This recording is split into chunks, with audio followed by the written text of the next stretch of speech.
আচ্ছা, আপনি কি খুব বেশি অবাক হবেন যদি আমি আপনাকে বলি যে মিডল ক্লাসদের সাকসেস হওয়ার জন্য শুধুমাত্র একটাই উপায় আছে?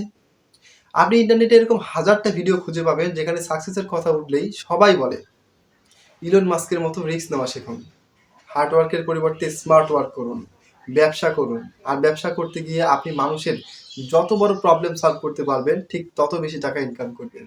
আসলে এই কথাগুলো, এই হাবিজাবি মোটিভেশনগুলো আমাদের মতো মিডিল ক্লাসের জীবনে কোনো রকম প্রভাব বিস্তার করে কি? আবার কেউ বলে hard work, consistency, self confident, discipline, এই 4টা জিনিস মেনটেন করে চলুন, তাহলেই আপনার জীবনে সফলতা চলে আসবে। হ্যাঁ, এটাতে তো আমি অস্বীকার করতে পারবো না যে এই 4টা জিনিস মেনটেন করলে সফলতা আসে। কিন্তু এই hard work, self confident, discipline এবং কনসিস্টেন্সি মেনটেন করা কি এত ইজি? যদি এত ইজি হতো তাহলে তো সবাই সফলতার মুখ দেখতেই পেত। কিন্তু আমাদের মতো, বিশেষ করে আমাদের মতো মিডল ক্লাসদের এই hard work, consistency, discipline, self confident থাকাটা যে কতটা মুশকিল ব্যাপার, সেটা একজন মিডল ক্লাস না হলে আপনি কখনোই বুঝতে পারবেন না। আর এরকম আলগা মোটিভেশন নিয়ে আপনি কখনোই সাকসেসের ওই সীমানা অবধি পৌঁছাতে পারবেন না। হ্যাঁ, মোটিভেশনের ঠেলায় পড়ে কিছুদিন অবধি চেষ্টা অবশ্যই করবেন, কিন্তু মাঝ রাস্তায় হাল ছেড়ে দিবেন। তাই আজকে এই গতানুগতিক মোটিভেশন বাদ দিয়ে এমন একটা ট্রিগার পয়েন্ট আপনার এবং আমার জীবনে তৈরি করতে যাচ্ছি, যেটা 100% গ্যারান্টি দিয়ে বলবো না, কিন্তু সাকসেস অবধি পৌঁছাতে 70% সাহায্য করবে।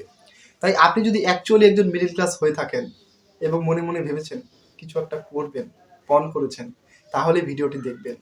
আর আপনার যদি মনে হয় যে আপনি ওভারনাইট সাকসেস করতে পারবেন, তাহলে কিভাবে বিনা পুঁজিতে 100 কোটি টাকার বিজনেস দাঁড় করানো যায়, আর কোন সেভিংস মডেল ফলো করে 1 মাসের মধ্যে 1 কোটি টাকার মালিক হওয়া যায়, ওই সকল ভিডিওগুলো দেখুন। আজকে রিকোয়েস্ট করব, যারা সিরিয়াস তারাই শুধু এই ভিডিওটি দেখবেন। তাই চলুন শুরু করি। তবে শুরু করার পূর্বে একটাই রিকোয়েস্ট, চ্যানেলটিকে অবশ্যই সাবস্ক্রাইব করবেন। আর যদি ভিডিওগুলো ভালো লাগে, লাইক এবং কমেন্ট করে আপনার মতামত জানাবেন। তো চলুন শুরু করি। তো 2 মিনিট একবার চোখ বন্ধ করে ভাবুন তো, আপনি আপনার পরিবারের জন্য, আপনার জন্য একটা চাকরি পাওয়ার জন্য, একটা কোম্পানিতে ছোট্ট একটা চাকরি পাওয়ার জন্য, বাজারে এক দোকান দিয়ে ছোট্ট একটা বিজনেস দাঁড় করানোর জন্য, আপনার পরিবারের আহামরি কিছু না, শুধুমাত্র একটু একটু ভালো রাখার জন্য পরিবারের মানুষজনকে কতটা স্ট্রাগল করেছেন। আর এই পুরো স্ট্রাগলের জার্নিটাতে আপনার পাশে কি কেউ ছিল? আপনাকে ব্যাকআপ সাপোর্ট করার মতো কি কেউ ছিল? না, ছিল না। ভেবে দেখেন তো, এই পুরো স্ট্রাগলের জার্নিটাতে আপনার কি ছিল? এই 3টা জিনিস ছাড়া। একটা হচ্ছে কি আত্মসম্মান বোধ, আত্মমর্যাদা, আর এক বুক ভরা আবেগ। বিশ্বাস করুন, এই আত্মসম্মান বোধ, আত্মমর্যাদা এবং এক বুক ভরা আবেগ ছাড়া একজন মিডিল ক্লাসের জীবনে কিচ্ছু থাকে না। এটা নিয়েই তো বাঁচে একজন মিডিল ক্লাস। আপনি লক্ষ্য করলে দেখবেন যে ধনী ব্যক্তিরা, সমাজে ধনী ব্যক্তিরা, তারা তাদের টাকার জোরে সিস্টেমকে ক্র্যাক করে দেয়। ইম্পসিবল যে জিনিসটা আপনার কাছে মনে হচ্ছে, সেই জিনিসটা তাদের কাছে পসিবল শুধুমাত্র টাকার কারণে।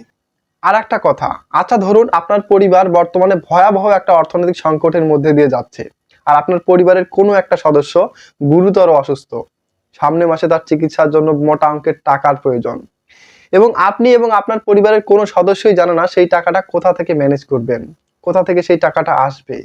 তবুও একে অপরের সহায় হয়ে এই কথাটা বলতেছেন যে কিচ্ছু হবে না, সব ঠিক হয়ে যাবে। ঠিক এই সেম ঘটনাটা যদি কোনো ধনী পরিবারে ঘটতো, তাহলে তারা প্যানিক করতো। কেননা ধনীরা সবসময় লজিক্যালি চিন্তা করে, আর আমাদের মতো মিডিল ক্লাসটা সবসময় ইমোশনালি চিন্তা করে। আর মজার ব্যাপার হলো কি জানেন, যে আমাদের মতো মিডিল ক্লাসদের সবচেয়ে বড় শক্তি হচ্ছে আবেগ, ইমোশন। ঠিক অন্যদিকে এই ধনীদের সবচেয়ে বেশি শক্তি হচ্ছে তাদের টাকা, ক্ষমতা। আর হ্যাঁ, এই আবেগও কিন্তু চিরস্থায়ী নয়, ক্ষণস্থায়ী। এই আবেগেরও পরিবর্তন ঘটে। আজকে আপনি কোনো কিছু আবেগের বশবর্তী হয়ে একটা কাজ শুরু করলেন, কিন্তু শেষ করতে পারবেন তার কি গ্যারান্টি? তাই এই আবেগটুকু আপনার ভিতরে জ্বালিয়ে রাখার জন্য কোনো কিছু একটা উপায় বের করতেই হবে। এর জন্য আমি আপনাকে 2টা প্রশ্ন করব, এবং প্রশ্ন করার জন্য ক্ষমাও চেয়ে নিচ্ছি। আচ্ছা ধরুন আমি যদি আপনাকে বলি যে আপনি একটা কাপুরুষ, আপনি কি করবেন? বড়জোর রাগান্বিত হয়ে আমাকেও কাপুরুষ বলবেন, অথবা 2-4টা গালি দিবেন। কিন্তু এই ঠিক এই কথাটাই যদি আমি এইভাবে বলি যে আপনার বাবা একজন কাপুরুষ, তাই আপনার মতন সন্তানকে জন্ম দিছে, এখন আপনি কি করবেন?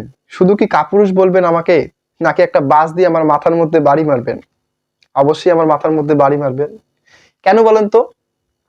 কারণ আমরা মিডিল ক্লাস, নিজেদের ইনসাল্ট সহ্য করতে পারি, কিন্তু আমাদের পরিবারের কারো প্রতি ইনসাল্ট আমরা কখনোই সহ্য করতে পারি না।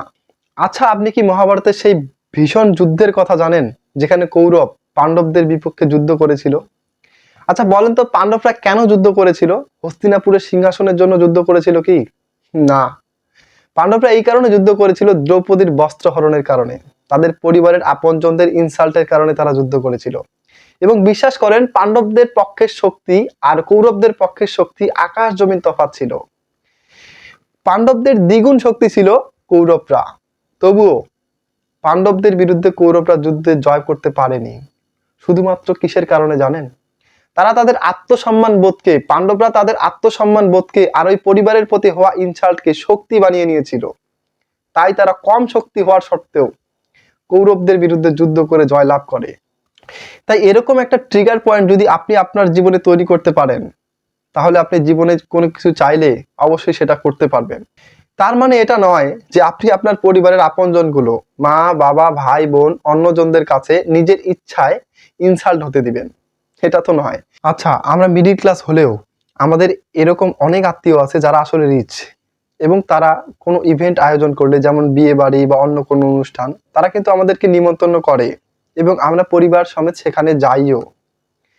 সেখানে একটা জিনিস লক্ষ্য করবেন যে তারা আমাদের মতো ফ্যামিলিকে বা আমাদের মতো মানুষকে তারা অন্যভাবে ট্রিট করে, কিন্তু তাদের লেভেলের যে অন্য আত্মীয়রা আছে তাদেরকে কিন্তু তারা কখনোই সেইভাবে ট্রিট করে না।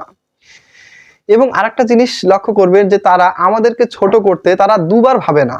ধরুন আপনাকে একটা কাজের কথা বললো বা আপনার বাবাকে একটা কাজের কথা বললো, সেই কাজটা আসলে সেখানে মানায় না, কিন্তু সেই কাজটা আপনাকে শুধুমাত্র আপনার অর্থনৈতিক দুর্বল হওয়ার কারণেই কিন্তু আপনাকে বলার সাহস পেল বা আপনাকে ততটা ভ্যালু দিল না, কিন্তু সেই কাজটাই অন্যজনকে করার কথা বলা তো দূরে থাক, তারা ভাবতেও পারে না। এরকম অনেক, এরকম অহরহ আমাদের মতো মিডিল ক্লাসেরা এরকম বড় বড় ইভেন্টে অপমানিত হয়ে থাকে। আবার আপনি কোনো সময় এমনও লক্ষ্য করবেন যে আপনার এই অর্থনৈতিক দুর্বলতা হওয়ার কারণে নানা রকম খটা আপনার পরিবারকে শুনতে হয়। কখনো দেখবেন কাপড় চোপড়ের খটা, কখনো দেখবেন আপনার পেশা নিয়ে খটা, এবং এই আবেগটাকেই, এই দুর্বলতাটাকেই, এই অপমানটাকে যদি আপনারা শক্তি রূপান্তর করতে পারেন এবং সেই শক্তিটাকে আপনার মনের মধ্যে জ্বালিয়ে রাখতে পারেন সেই পাণ্ডবদের মতো, তাহলে বিজয়ের হাসিটা আপনি অবশ্যই হাসবেন। এবং আপনি যদি জীবনে কোনো কিছু করতে চান, তাহলে আপনি অবশ্যই সফল হবেন। তাই এই বিষয়ে আপনার কি মতামত কমেন্ট বক্সে অবশ্যই জানান। এবং আমি সজীব নতুন একটা ভিডিও নিয়ে অবশ্যই হাজির হব। ততদিনে ভালো থাকবেন।